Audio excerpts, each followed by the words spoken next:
Né en Argentine, Gérard Lomonaco est un familier des espaces traversés par le souffle des rêves, où tout comme au musée des Arts Forains avec lequel il a collaboré, le réel et l'imaginaire ne sont jamais très loin. Tout d'abord typographe, il passe rapidement de l'autre côté du livre pour devenir illustrateur, ingénieur papier, auteur, directeur artistique et fonder son propre studio de création.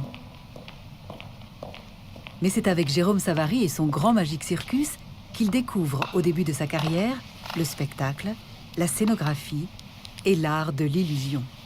C'était mon premier contact avec le théâtre qui ne m'a pas lâché depuis. Effectivement, j'ai fait des constructions de décors. Je suis rentré au Théâtre National Populaire, à Chaillot, et après à l'Opéra de Paris comme peintre de décors. Le sujet du livre conduit à un style d'illustration. Ça, c'est aussi un sujet de réflexion qui m'intéresse, qui me préoccupe. C'est l'adéquation entre l'illustration, le style d'illustration, l'artwork, le travail graphique et une bonne harmonie avec l'ingénierie papier.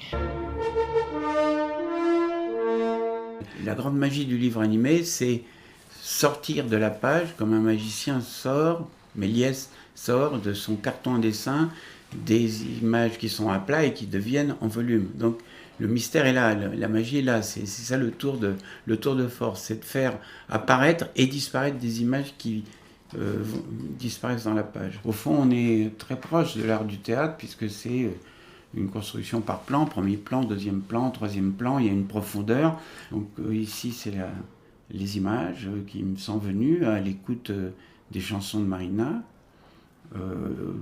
avec une très grande liberté.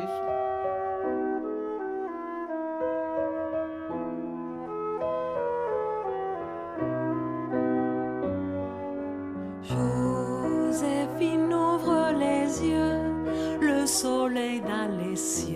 Vénus saute sur mon lit, petite patte tout douce et tendre baiser mouillé. Les jours viennent et mon amour grandit.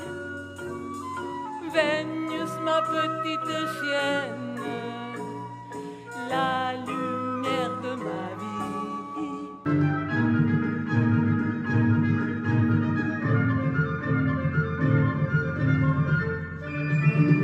Le soleil sont là, c'est l'heure de la danse. Le soleil, la lune et moi, on t'a cadence. On danse le menuet avec les étoiles. Le ciel pour un raccourci, ouvre ses pétales. La grande sous son violon, dans ta dentelle. Et la fille dans mon salon, fait les sacres ça.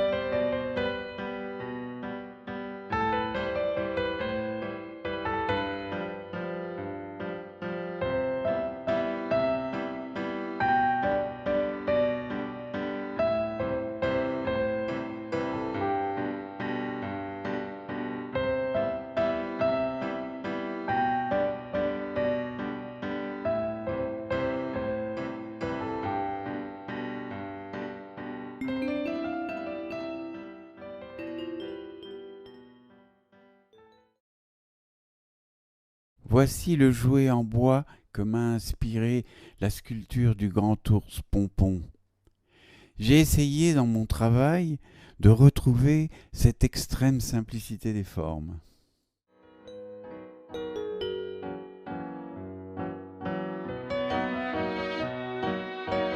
suis Pompon, l'ours Pompon, blanche comme une feuille de papier.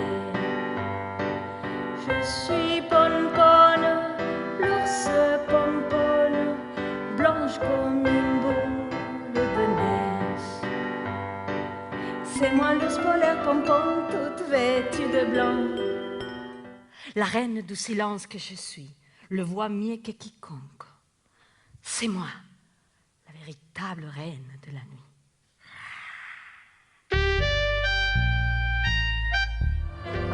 Escúchame, el tango se baila así, ¿no lo ves? Mis patas largas son como pies,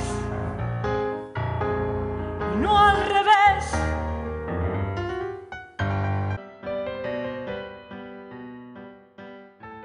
Blanc comme une feuille de papier.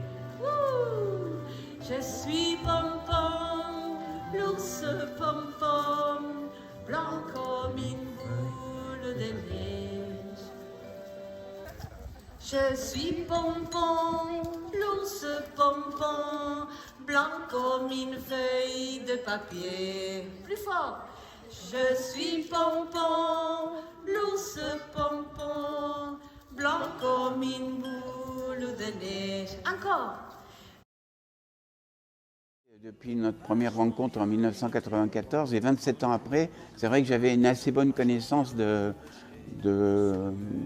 l'univers de Renaud. Quand est venu le moment de réfléchir à un parcours, à une organisation de l'espace, à un cheminement pour emmener les visiteurs de l'exposition, j'ai plutôt essayé de me sentir libre. Au début, c'était plutôt une idée d'une ambiance, de faire rentrer le public dans un lieu proche des décors de fêtes foraines. C'est vrai qu'il y a eu quelque chose que j'ai proposé à la Philharmonie qui a été accepté, qui était pour moi presque une condition, c'est de travailler avec des décorateurs de théâtre et que chaque décor soit peint à la main et non pas en reproduction numérique.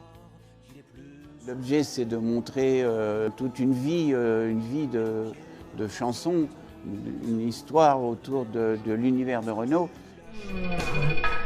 Pour moi, c'est un travail de décoration, c'est un travail de scénographie et je renoue quelque part avec une de mes pratiques favorites. Ce qui me plaît, c'est de passer d'un monde à l'autre. Entre mon expérience de la direction artistique jeunesse et puis plus tard l'illustration qui m'intéresse particulièrement. Donc cette exposition, ce sont une trentaine d'animaux géants pour habiller cet espace avec une technique de peinture sur les murs en pochoir.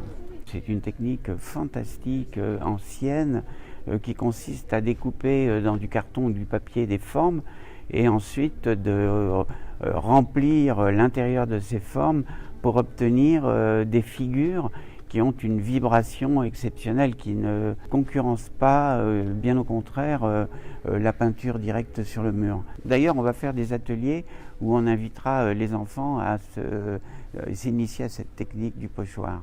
C'est quand même une exposition qui est basée sur l'imaginaire. Et donc, j'ai cherché surtout à faire vivre ces figures, à leur donner une vie imaginaire, une vie propre et une vie colorée. En fait, il va y avoir une petite histoire d'amour entre le spectateur et l'animal pour savoir tout de ses cris. Et nous avons hâte d'être le jour de l'inauguration avec les enfants ou les grandes personnes. Tout le monde est le bienvenu dans cette exposition pour se renseigner sur cet étrange règne animal.